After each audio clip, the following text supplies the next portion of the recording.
Ian Garry, back to the chair, back to the corner. You know where you belong. Back to the chair. It's in the corner of every hotel room. It's the Ian Garry chair.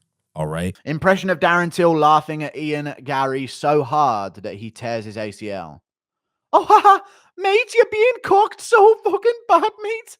It's fucking funny. Me fucking ACL's fucking ruptured in me leg, mate. Ian Garry versus Carlos Prates in the main event of UFC Kansas City this weekend is a sick matchup, and we have some kind of beef brewing regarding the fight, which is sick because it did come out of nowhere on 25 days notice, this matchup, and now we have some beef on it, some heat on it as well. So there's Ian Machado Garry calling Carlos Prates Carlos the Quitter because he quit during a round during one of his regional MMA fights.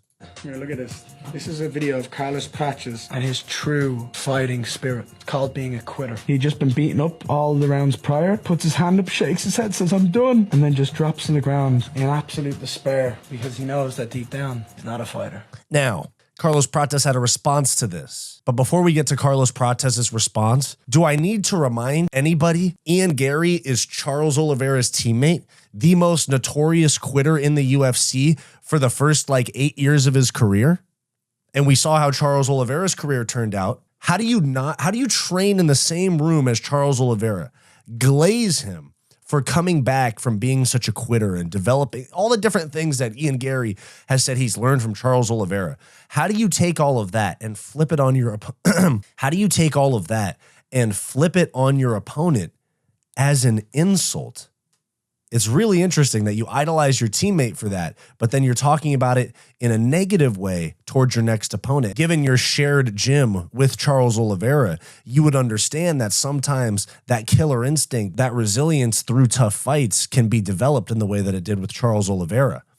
But Ian Garry is sitting there quite literally in his chair. He's very, very comfortable in the cuck chair. It's interesting. Not seeing the hypocrisy in what he's saying. And look, they set this up. They set up a light up there. They did the whole nines. And not for a second did he say, oh shit, my idol, one of my role models, my corner mate, my teammate that's taught me so much, had a very similar career arc to Carlos Prates if you look at it this way. But anyways, here's Carlos Prates' response.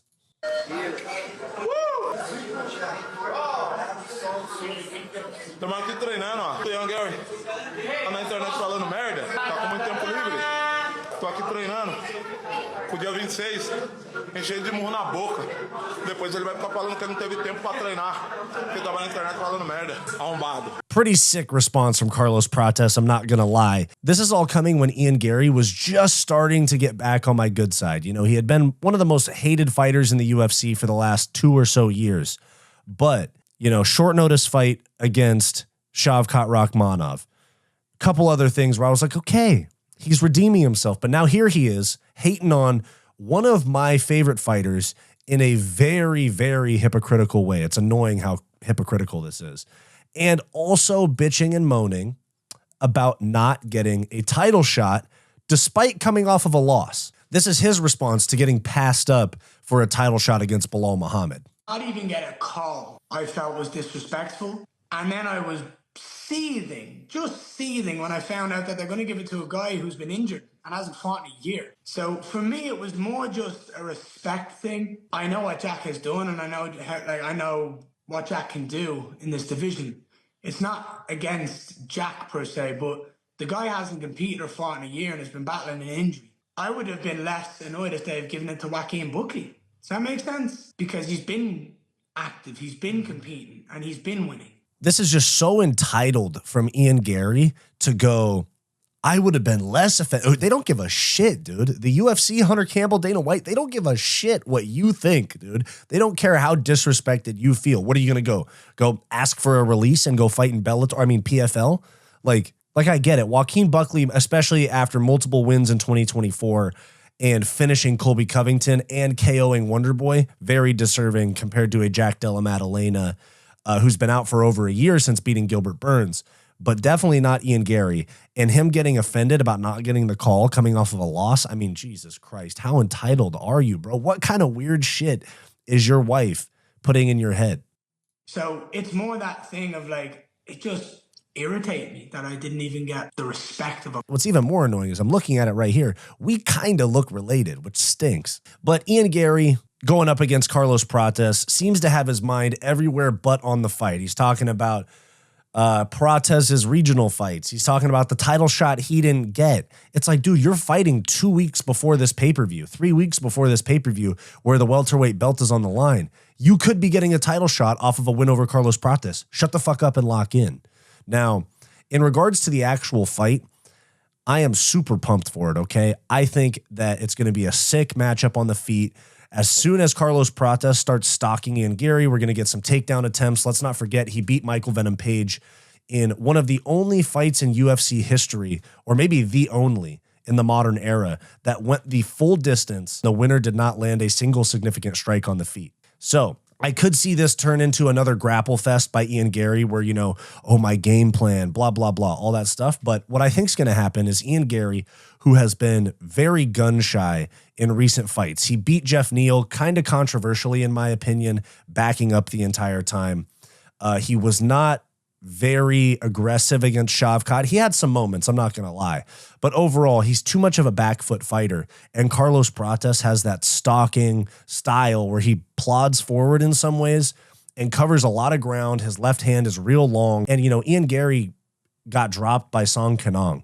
He's not the chinniest guy in the world, but he's not a granite chin guy, anything like that. I think Carlos Prates is going to get a third round KO up against the fence, because let's keep in mind, there's something like 60% of KOs in the UFC happen up against the fence. Ian Garry, far too comfortable backing up to the fence and fighting a counter type of point fighting style, where Carlos Prates is a marauder. He comes forward, blasts that 1-2 over and over, and he's got a lot of power. He's much bigger for this camp. He was saying that he used to walk around 180. Now he's walking around at like 195, 200. So he's going to have a lot more muscle. Hopefully that and the smoking cigarettes doesn't affect his cardio in a 5-round fight.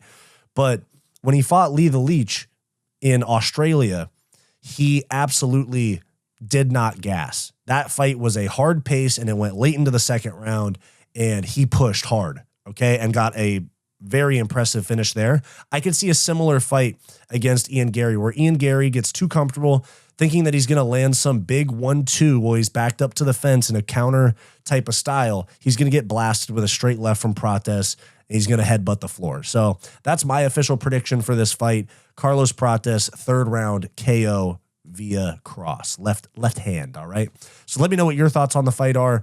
What are your thoughts on Prates? Do you think that he can become a champion given that he's smoking and all of that? And what do you think of Ian Garry's antics and ignoring Charles Oliveira's history as a quitter, who's his own coach and teammate? So let me know your thoughts down below. Did you like this video? Then like and subscribe down below. I also do multiple live streams per week, along with behind the scenes content and members only live streams for our channel members. So become a channel member for access to bonus content. It's only $5 per month, and it greatly helps the channel's growth. I also do a podcast with my best friend Bo, and I have a non-MMA channel as well called Wyatt's World. You can check both of those out, linked below.